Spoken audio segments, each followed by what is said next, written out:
Bienvenue à tous dans cette troisième vidéo de notre web-série Les Agriculteurs.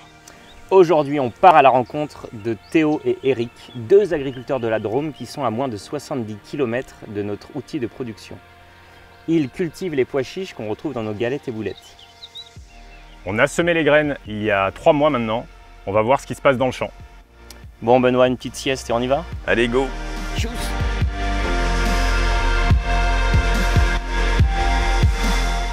Bonjour, je m'appelle Eric, je suis agriculteur sur Chaboeil, au pied du Vercors. Je suis en agriculture biologique depuis 2008 et j'exploite 130 hectares avec diverses variétés cultivées.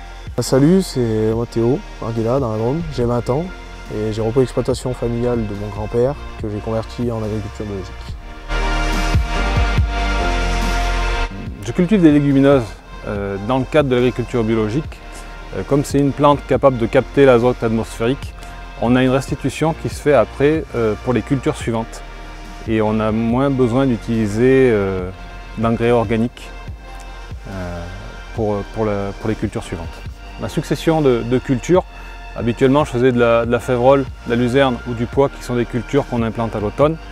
Et pour casser un peu le cycle des mauvaises herbes, le pois chiche qui se sème au printemps permet de maîtriser l'enherbement un peu plus facilement. Donc la floraison, c'est la partie cruciale avant la formation de la gousse. Et cette gousse va nous produire la graine de pois chiche. La floraison du pois chiche a débuté il y a une quinzaine de jours maintenant. Et comme c'est une plante à croissance indéterminée, elle va fleurir tout au long de sa croissance et jusqu'à courant juillet, elle va faire des fleurs. L'influence du climat sur la floraison peut produire la perte de cette fleur, donc la perte des gousses également.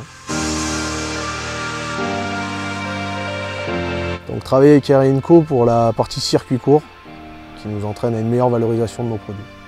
J'étais intéressé pour travailler avec Eric&Co parce que je travaille déjà au niveau des plantes aromatiques avec un partenariat sur de la culture locale, la transformation et une commercialisation équitable.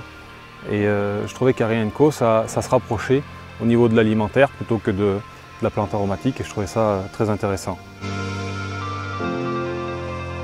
J'aime mon métier car je suis la 4e génération sur l'exploitation.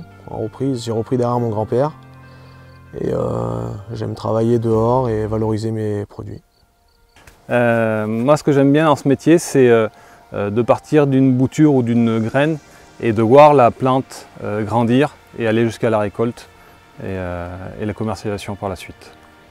On espère que vous avez apprécié cette vidéo. En tout cas, nous on est bien au chaud dans les champs. On se retrouve en août pour la prochaine vidéo. Et on verra la dernière étape, la récolte.